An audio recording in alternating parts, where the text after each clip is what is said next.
आप सभी श्रोता मित्रों को हार्दिक नमस्कार। प्रस्तुत है चरण सिंह पथिक जी द्वारा लिखित कहानी बक्खड़। हरामजादी कुतिया, तेरे बाप का घर है जो चली आई। और फिर तड़ाक तड़ाक लात घूंसे। मैं एक कोने में कबूतर सा दुबका हुआ माँ का पिटना लाचार हो बस देख सकता था। कितना खौफनाक और मुश्किल होता है अपनी माँ का बेरहमी से पिटना देखना। जी करता था कुल्हाड़ी उठा लूं और फिर खचाक से अपने बाप के सिर में दे मारूं, मगर मैं कुछ कर भी नहीं सकता था सिवा रोने के। माँ ने कभी प्रतिरोध नहीं किया हो ऐसी बात नहीं है, लेकिन कब तक? वह भूखी प्यासी घायल कई कई दिनों तक अंधेरी कोठरी में पड़ी रहती और मैं माँ के सूखे चिपके हुए स्तनों को लिबड़ता रहता। एक सुनियोजित तरीके से वे अपनी हर चाल चलते। कोई नहीं चाहता कि माँ यहाँ रहे, उनकी भला से कहीं जाए। क्या कसूर था मेरी माँ का? मुझे जन्म देने के लिए माँ ने जीते जी नरक भोगा था। उस नरक की शुरुआत भी बड़े धूमधाम से हुई। पहले वाले बाप को सरकार में उच्च पद मिल गया था।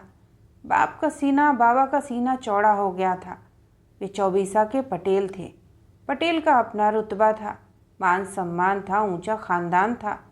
तो इस पर पूरे इलाके में उनके बेटे को उच्च पद मिलना, बस उसी दिन से बुरे दिन शुरू हो गए थे माँ के। घोर उपेक्षा, तीखे जहर बुझे बोल। फिर मेरा पेट में आना, माँ का सवेरे जल्दी उठना, आटा पीसना, झाड़ू लगाना, गोबर डालना, कंडे थापना, पानी लाना, दोपहर में रोटी बनाना, बीच बीच में सास ससुर की झिड़की, फिर शाम हो जाना। माँ कोल्हू का बैल बन जीने पर मजबूर थी मेरे लिए। बाप ने तो माँ से बोलचाल तक बंद कर दी थी। दादी का माँ के हाथ से रोटियां छीन लेना, दूध पर पाबंदी लगा देना। माँ प्रतिरोध करती तो दादी दहाड़ती, तेरा बाप कमा के रख गया है क्या? पाप खानी, मरी नहीं तू नकटी राण। माँ भी तीखा जवाब दे देती तो घर में कोहराम मच जाता। दादी रोने बिसूरने लगती। अपने नाटक को चरम पर पहुंचाने के लिए दरवाजे से माथा पीटने लगती। तमाम तरह की भद्दी गालियां बकती। आने दे तेरे खसम को, तेरी खाल नहीं उधड़वा दूं तो मेरा नाम भौरी नहीं। और जब बापू शहर से आते तो दादी बापू के नसीब को कोसती और रो रो कर स्वांग भरती, संभाल इस कलूटी को। अरे तेरे तो भाग ही फूट गए, काम करने के नाम पर मारने दौड़ती है हत्यारी। ऐसा धक्का दिया कि देख। फिर वह अपना माथा बापू को दिखाती। बापू के खौफ से माँ बकरी की तरह मिमियाने लगती, मगर सब बेकार हो जाता। जो भी हाथ लगता माँ रुई की तरह धुंधी जाती। माँ मुझे पेट में लिए गाय से डकराती, होश ही नहीं रहता। लुगड़ी कहीं गिरती, पड़ोसी आकर जैसे तैसे बचाते, मगर कब तक? कई कई दिनों तक माँ को भूखा रखा जाता, दिन भर काम करवाया जाता। माँ खुद भूखी रह सकती थी, मगर मुझ अभागे को कैसे भूखा रख सकती थी? हाथ मुंह धोने के बहाने खेतों की तरफ निकल जाती, चने की घेगरी चबाती, गेहूं की बाल मसल मसल कर पेट में मुझे तृप्त करती। पड़ोसियों से छिपकर रोटियां लाती और रात को चुपचाप खाकर पानी पी सो जाती। जब भी बादल होते माँ कराहने लगती, पूरी रात सो नहीं पाती। शरीर का कोई हिस्सा ऐसा नहीं था जहाँ दानवी चिन्ह न हो। कंधे, बगल, पिंडली और शरीर के तमाम जोड़ बुरी तरह दर्द करते। जैसे जैसे दिन नज़दीक आ रहे थे माँ की मुश्किलें बढ़ रही थीं। सांवला रंग और तीखे नाक नक्श अब मात्र बीते युग की कहानी बनकर रह गए थे। माँ सूख कर छुहारा जैसी हो चली थी, चलती तो चक्कर आने लगते। फिर भी माँ का जीवट कम नहीं हुआ, बदस्तूर घर का काम करती, लेकिन अंदर ही अंदर टूट सी गई थी माँ। जब लगने लगा कि अब जी नहीं पाऊंगी तो एक रात चुपके से नानी के यहाँ आकर शरण ली। बेहद डरावनी रात थी वह। मई की उमस वातावरण में बेशर्मी से पसरी हुई थी। घोर अंधेरा, चारों तरफ सन्नाटा। कभी कभी मत से बौखला कर मोर कुहुकने लगते। रात के दूसरे पहर माँ पहुंची। माँ की हालत देखकर नानी सख्ते में आ गई। घर में जगार हो चुकी थी।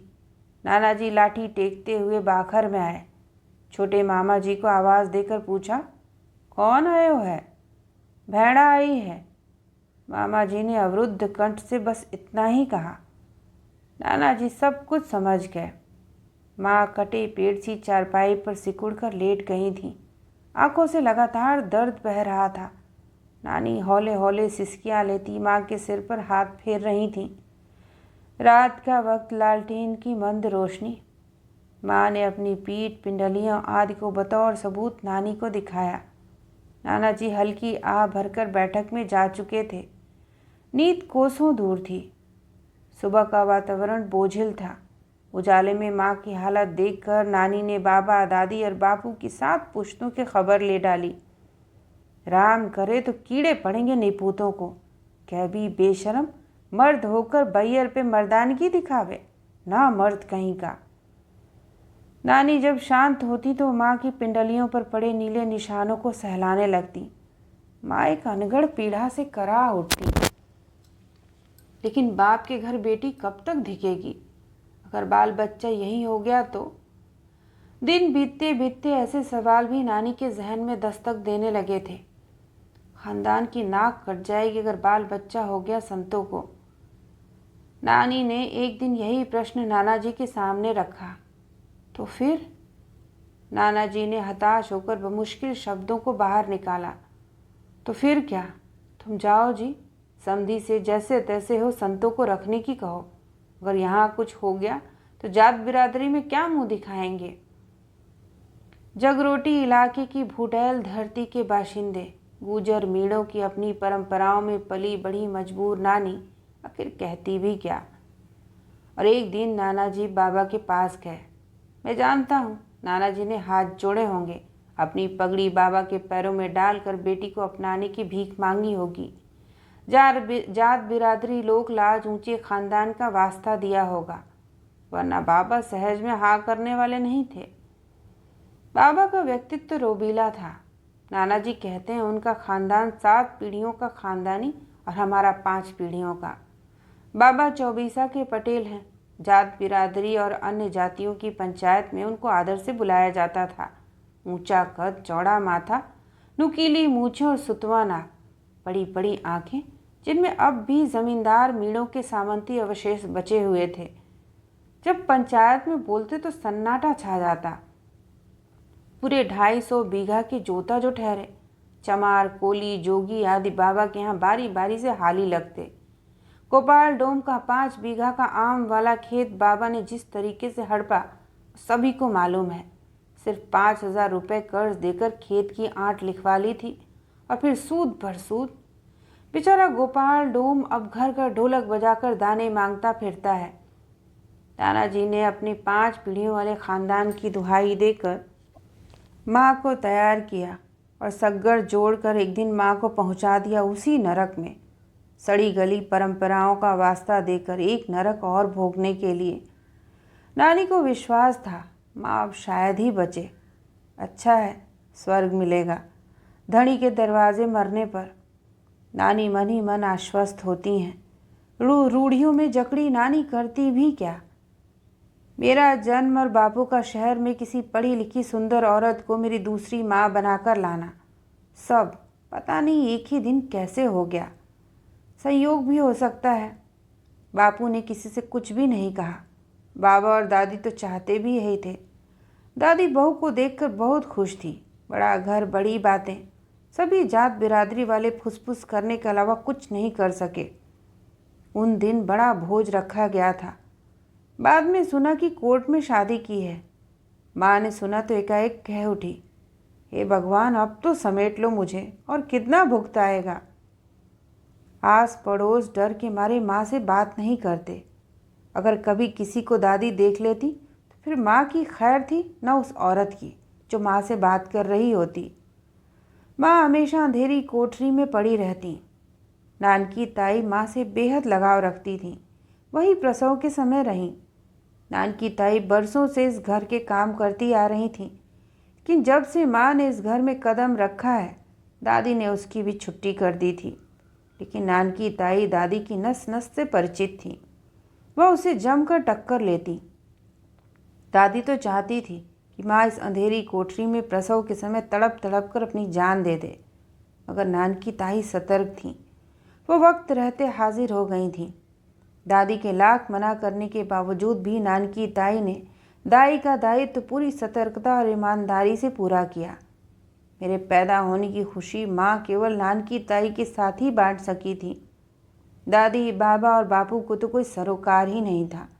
वे तो नई बहू के आगमन पर, बहू के रंग रूप और पढ़ाई पर इतने मुग्ध थे कि मैं कब पैदा हुआ कोई मतलब ही नहीं था। मैं कैसे बड़ा हो रहा था और तमाम विपदाओं के बीच माँ कैसे मुझे पाल रही थी, यह माँ का जीवन था। 3 साल का हो चुका हूँ। बाबा दादा मेरी तरफ आंख उठाकर भी नहीं देखते। मैं चाहता हूँ दादी मुझे गोद में लेकर चूमे, बाबा मुझे खेतों में घुमाने ले जाएं। मैं सब कुछ चाहता हूँ, चांद, तारे, खिलौने, कार, घोड़ा, गुड़िया। मैं चाहता हूँ कि मैं रूठ जाऊँ और बाबा मुझे मनाए, दादी मुझे छाती से लगाकर लोरी सुनाए। लेकिन मैं रो रहा हूँ। न जाने कब मेरी नाक बहकर मुंह में आ गई है। माँ खेत पर सरसों की लावड़ी करने गई है। मेरे पास पहनने को चड्डी तक नहीं है। मैं धूल में लोट पोट कर एक रोटी के टुकड़े के लिए धरती आसमान एक कर रहा हूँ। गला बैठ गया है रोते रोते, अब और रोया नहीं जाता। दादी उल्टी सी नज़र मुझ पर डालकर माँ को भद्दी गाली देती हुई उठकर सूंघने लगती है। बाबा बैठक में हुक्का गुड़गुड़ा रहे हैं। घेर बंद बाखर, चारों तरफ परकोटा, एक लोहे का जालीदार फाटक। मैं रेंगता रेंगता फाटक के पास आकर खड़ा हो गया हूँ। शायद आसमान से उतरेगी मेरी माँ मेरे सामने इस दगड़े में। इसी आस में हर शाम खड़ा रहता हूँ फाटक के पास भूखा प्यासा। 6 साल गुजर जाते हैं। थोड़ा बहुत समझने लगा हूँ गांव के हिसाब से। समझने लगा हूँ कि मेरे बाप के पास 2 बहियर हैं। एक शहर में रहती है उनके साथ बंठन कर, गाँव तो बस तफरीह करने के लिए आती है। एक माँ है जो कोलू के बैल जैसी घूमती रहती है। घर से खेतों पर, खेतों से घर, गोल गोल चक्कर घिन्नी सी। आज दादी और बाबा शहर जाने की तैयारी कर रहे हैं। दादी ने कीमती कशीदा कड़ी हुई लुगड़ी और छींट का नया घाघरा पहना हुआ है। गले में सोने का गुलूबंद, हाथों में चांदी के हथफूल, माथे पर चांदी का चमकता बोरला, चमड़े की नई जूती। बाबा मूंछों पर खिजाब लगा रहे हैं। लाल चूंदड़ी का साफा, जवाहर जैकेट, एक लंगी धोती, खादी का सफ़ेद झक कुर्ता, पैरों में चमरौंधा, हाथ में बेंत। पटेल जो ठहरे, ऐसे ही थोड़े जाएंगे शहर। हवेली के ताला ठोक दिया। माँ को हिदायत दी गई कि गाय बैलों का ध्यान रखे, गोबर रोज डाले, दूध दही को छुए नहीं। मैं माँ की ओर टुकुर टुकुर देखता पूछता तो माँ की आंखें गंगा जमुना हो जाती। नई माँ को बेटा हुआ है, 10 दिन में लौटेंगे। माँ करा उठती हैं। हे भगवान। 11वें दिन फाटक के बाहर एक जीप आकर रुकती है। मैं कौतूहलवश दौड़कर फाटक खोलता हूँ।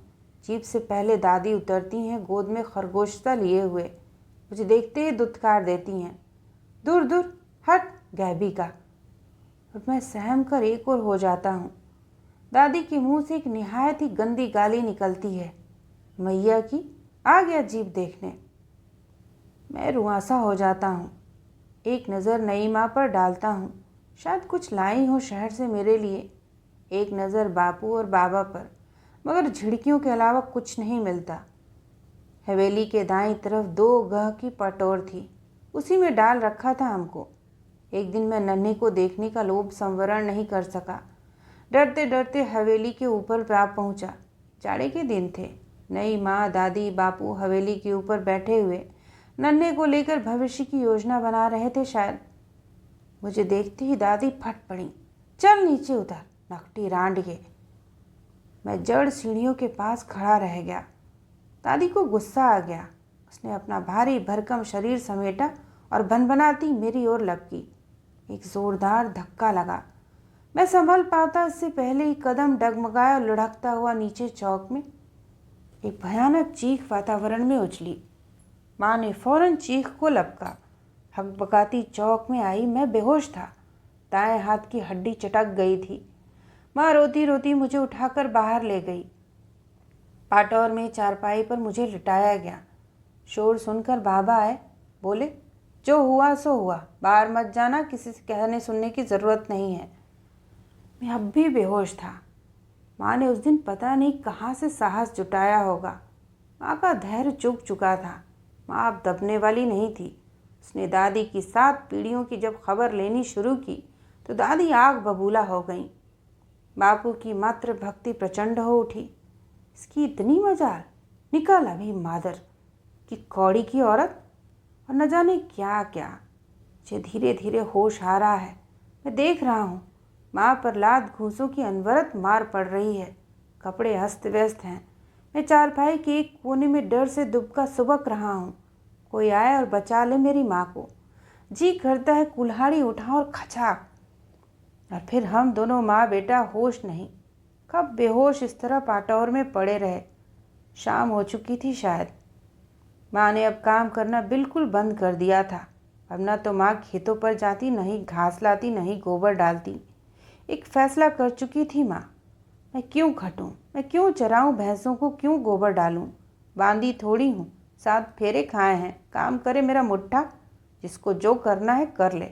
मारेंगे तो सही, पर अन्याय तो अब एक दिन भी सहन नहीं करूँगी। इस बाबत घर में बहुत कोहराम मचा था, लेकिन माँ दृढ़ थी। अब वो खुलकर बोलने लगी थी, लेकिन माँ अकेली कब तक लड़ती। कई बार आत्महत्या करने की भी सोची, मगर माँ ने घर छोड़ना ही उचित समझा। अपने और मेरे भविष्य की खातिर माँ ने दूसरी बार घर छोड़ा था। माँ आते ही नाना जी पर बरस पड़ी। सारी बिरादरी मर गई थी क्या, जो नरक में ले जाकर मुझे पटका? और नहीं मिला कोई? किसी गरीब को देता तो एहसान मानता, हाथ पैर तो न तुड़वाती। भाड़ में गया खानदान। ऐसे ही होते हैं क्या पटेल? माँ ने जमकर सभी को कोसा और फूट फूट कर रो पड़ी। सभी की आंखें नम थी। बैठक भरी हुई थी। मामा जी तो गुस्से में बंदूक निकाल लाए। इनकी ऐसी की तैसी, गोली मार दूंगा एक एक को। बड़ी मुश्किल से सबने उन्हें समझाया, शांत किया। हीरू नाना जी ने पंचायत बिठाने की सलाह दी। रामेश्वर मामा जी ने कोर्ट में दावा करने का सुझाव दिया। नाना जी सबकी सुन रहे थे। पहले ही सूख सूख कर पिंजर हो चले थे। उनके दिमाग में एक ही बात कील की तरह धंस गई थी, मेरी संतों को छोड़ दिया है। पंचायत में लोग हंसी उड़ाएंगे, मज़े ले लेकर पूछेंगे। कोर्ट कचहरी में सालों लगेंगे, तब क्या किया जाए? उन्होंने अपनी कोटर सी आंखों में झपकाया और बोले, ना पंचायत बिठाऊंगा, ना ही कोर्ट में जाऊंगा। संतो यहीं रहेगी मेरे पास, जब तक कोई इंतज़ाम नहीं हो जाता। नाना जी का फैसला सुनकर सब हतप्रभ थे। अब मैं 8 साल का हो गया हूँ। 6.5 बरस से 8 साल तक ननिहाल में रहा। इन 1.5 वर्षों में नाना जी की जो हालत हुई वह अविश्वसनीय थी। माँ को लेकर उन्हें हजारों आंखों के हजारों सवालों के उत्तर देने पड़ते थे। मामा जी और नाना जी दोनों को शराब की लत ने तोड़कर रख दिया। वे अब बैठक के बाहर कम ही निकलते। पंचायतों में जाना छूट चुका था। घर की हालत दयनीय हो चली थी। सब चौपट हो चला था और इसी का प्रतिफल हुआ। माँ का 20,000 में सौदा होकर नाते जाना। उसी दिन मुझे नए कपड़े पहनाए गए। मैं बहुत खुश था। मुझे अपनी 8 वर्ष की ज़िंदगी में कभी इतनी खुशी नहीं हुई थी। उस दिन घर में बड़ी चहल पहल थी। जो वह कहने को ही घर था, वरना ननिहाल था। देसी घी में पुआ पूड़ी भूख को उभार दे रहे थे। नानी के चेहरे पर संतोष झलक रहा था। माँ को भी नए नए कपड़े लाए गए थे। एक सितारों जड़ी कशीदा कढ़ी हुई लुगड़ी, जिसमें मोर, तोता, फूल, पत्तियाँ जीवंत थे।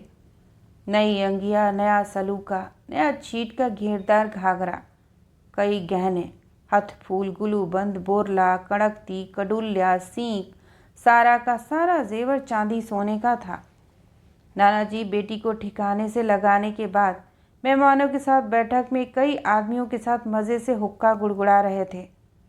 बाहर गैत अर्थात बाड़े में नीले बैलों की एक मलूक जोड़ी बंधी हुई थी। उन्हीं के पास सग्गड़ अर्थात तांगा रखा हुआ था। कुल 20,000 में सौदा तय हुआ था माँ का। 10,000 झगड़े के और 10,000 नाना जी ने अपनी अंटी में खोस लिए थे। माँ के कपड़े जेवरों को देखने के लिए आंगन में चारपाई पर एक नुमाइश सी लगी हुई थी। सभी औरतें अपने अपने तरीके से चीज़ें परख रही थीं। मेरे पांव हवा में थे। बहुत दिनों बाद सग्गड़ में मौजी खाने का अवसर आने वाला है। एक नया बाप मिलने वाला है। मैं बैठक में बैठे मेहमानों में अपने नए बाप को उड़ता सा जाता और देख आता, फिर जाता और पहले वाले से उसकी तुलना करता। तुलना करते ही मुझे पहले वाले का हर वक्त नफ़रत और गुस्से में डूबा हुआ चेहरा याद आने लगता और मैं सिर से पांव तक कांप जाता। माँ को दूसरी बार लाड़ी जैसा सजाया गया। कितनी अथाह पीड़ा हुई होगी माँ को, कितनी बार किस्मत को कोसा होगा माँ ने। विदा के वक्त कितनी रोई थी माँ। नानी ने बार बार माँ से लिपट लिपट कर रोते हुए जाने कितनी ऊंच नीच की बातें माँ को समझाई। नाना जी बार बार मुझे दुलार रहे थे। मामा जी के होंठ दुख से फड़क रहे थे। सारा मोहल्ला ही हमें विदा करने आया हुआ था। कितना अपनापन था सभी में, कितना प्यार था एक दूसरे में। नानी ने बहुत सी चीज़ें बनाकर एक छोटे से संदूक में रख दी थी। बैल सग्गड़ में जोत दिए गए थे। एक टिचकारी के साथ सग्गड़ चल पड़ा। सब बैठ चुके थे।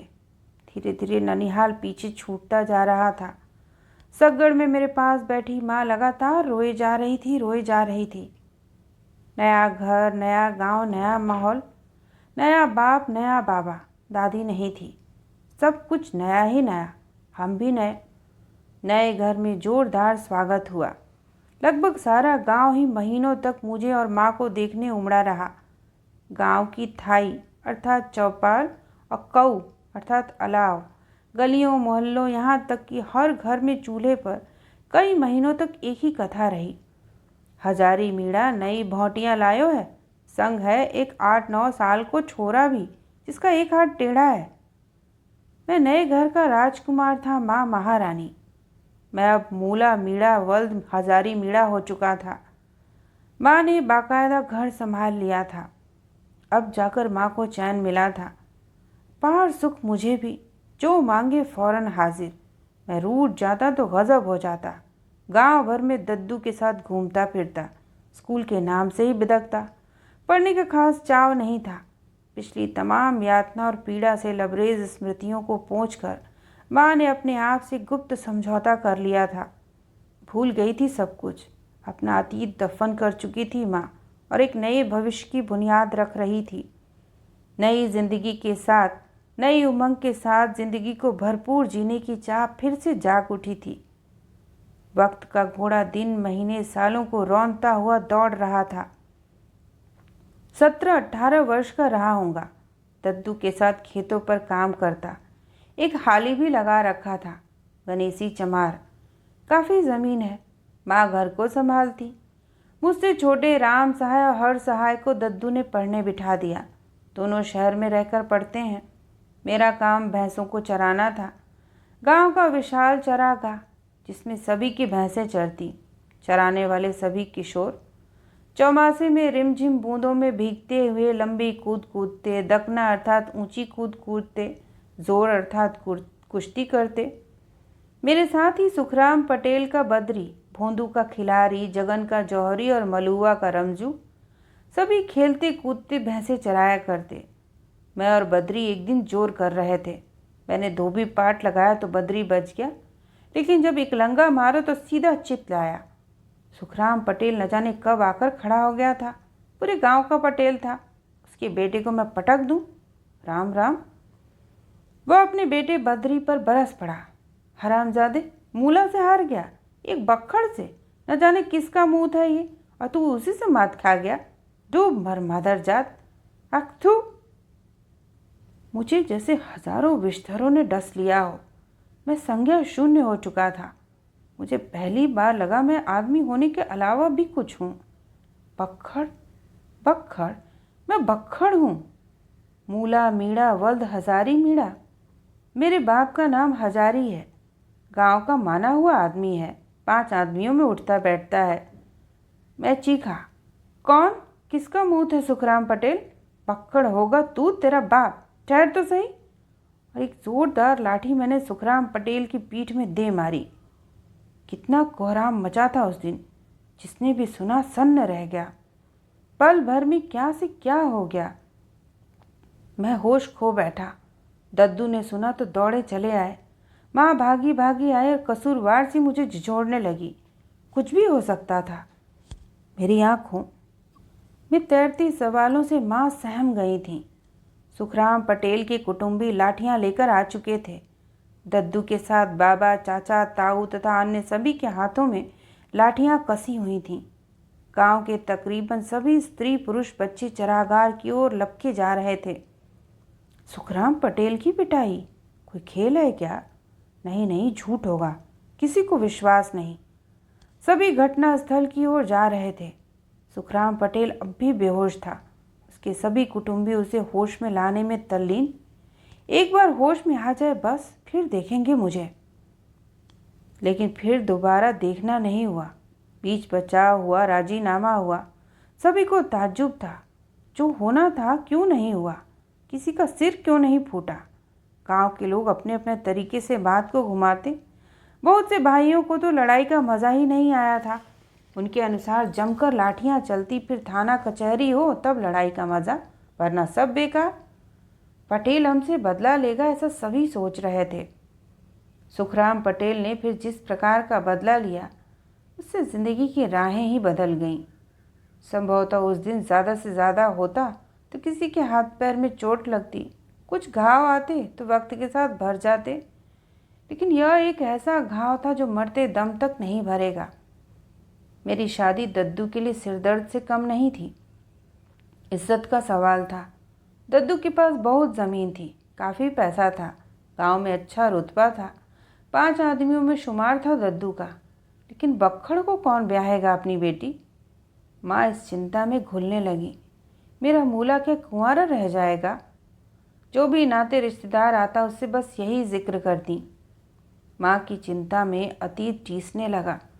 दद्दू कहते सब हो जाएगा, मूला का ब्याह भी, तू क्यों चिंता करती है? माँ सुनी सुनी आंखों से दद्दू की ओर देखती। दद्दू समझते हैं माँ का दर्द, मगर सुखराम पटेल गोटियां जमने ही नहीं देता। कोई आता उसे पहले उल्टी सीधी सुनाकर उखाड़ देता। क्या सारी बिरादरी की औरतें बाज हो गईं, या हमारी बिरादरी में उससे मलूक कोई लड़का ही नहीं जो बक्खड़ को छोरी देने चले आए? और फिर वह लोग लाज, खानदान, हैसियत, बिरादरी न जाने कैसे और क्या क्या उदाहरण देकर सामने वाले को उल्टे पांव लौटा देता। हमें सब खबर रहती, लेकिन माँ और दद्दू हार मानने वाले नहीं थे। माँ कहती, मूला का घर बसाकर ही दम लूंगी, चाहे धरती बिके तो बिक जाए। मेरा घर बसाना माँ के लिए अब एक मिशन से कम नहीं था। माँ की कोशिशें अनवरत थीं, दद्दू भी भरपूर सहयोग कर रहे थे। खेती का काम अब पूरी तरह मेरे जिम्मे आ पड़ा था। 20 की उम्र को पार कर गया हूँ। दोनों छोटे राम सहाय और हर सहाय पढ़ाई में अच्छे चल रहे थे। सभी उम्मीद लगाए हैं कि आरक्षण की वजह से अच्छी नौकरी पकड़ लेंगे, अच्छे घरों में दोनों की शादी भी हो जाएगी। फिर एक दिन सुबह माँ को मैंने बहुत व्यस्त और खुश देखा। मैंने पूछा तो माँ केवल मुस्कुरा कर रह गई। शाम तक घर में उत्सव की सी तैयारी होती रही। घर में अजीब माहौल था, सब इधर उधर दौड़ रहे थे। चाचियाँ और चचेरी बहनें, बुआ आदि अनोखी उमंग में उड़ी जा रही थीं। शाम को जब मैं बाड़े में अकेला लेटा हुआ था तो चचेरी बहन गजरी दौड़ी दौड़ी मेरे पास आई। मेरे कान में धीरे से कहा, भाया, भाभी आई है। मेरे पेट में गोला सा उठा। मैं बड़बड़ाया, भाभी? कौन सी भाभी? गजरी ने इठलाते हुए बताया, थारी लाड़ी आई है। मैं एक अनगढ़ दर्द से बिलबिला उठा। कौन लाड़ी? किसकी लाड़ी? न सगाई, न ब्याह, न बारात, न ढोल, न तमाशे, कोई उत्सव नहीं, कोई खुशी नहीं, सब गोपनीय। क्यों? आखिर क्यों? मैं क्या अछूत हूँ? मैं क्या समाज से बाहर हूँ? क्या किया है मैंने? कोई आकर बताए तो। सब कुछ समाज ने किया है, समाज के बड़े बड़े ख़ानदान के ठेकेदारों ने किया है। मैं बक्खड़ हूँ तो इसमें मेरा क्या दोष है? मेरी आंखों से लगातार आंसू टपक रहे हैं। गजरी मुझे फिर बुलाने आती है। भाया, ओ भाया, माँ बुला रही है। मैं अनमना सा आता हूँ। माँ, चाचियाँ, बुआ तथा अन्य औरतें मंगल गीत गा रही हैं। सभी नेकचार होते हैं। माँ कहाँ से आई हैं, क्या नाम है, कोई चाव नहीं रहा। बड़ी हसरत थी कि मेरा भी किसी दिन धूमधाम से ब्याह होगा, बारात जाएगी। उस दिन सब ने जमकर पी। माँ ने और दद्दू ने तो जैसे कोई जंग जीत ली हो। सुबह तो सारे गांव में ये खबर आग की तरह फैल गई थी। सभी दुल्हन का मुंह देखने आ रही थीं। सुखराम पटेल तिलमिला गया। बहुत दूर की कौड़ी खोजकर लाए थे लोहड़े मामा, मालवा की मिट्टी से। मालवा की काली कछारी मिट्टी की अफीमी गंध थी सुगरो। कैसे कैसे मामा ने टोह ली, कैसे सौदा तय किया। सब एक तिलस्म से कम नहीं है। कितना लीचड़ और कमीना होगा सुगरो का बाप। दूसरी बार बिकी थी सुगरो अपने बाप की दलाली में। माँ ने सुगरो को सिर आंखों पर बिठाया। माँ उसका हर संभव ख्याल रखती। मेरी भी पटरी बैठ गई थी। सुगरो भी धीरे धीरे सामान्य हो चली। उसकी पीड़ा को माँ बखूबी समझती थी। दिन पंख लगाकर उड़े जा रहे थे। दोनों छोटों की भी अच्छी नौकरी लग गई थी। उनकी शादियाँ भी धूमधाम से की थी हमने। एक पोते की लालसा में माँ बुढ़ा रही थी कि एक दिन अप्रत्याशित रूप से सुगरो कहीं नहीं थी। घर में कोहराम मच गया।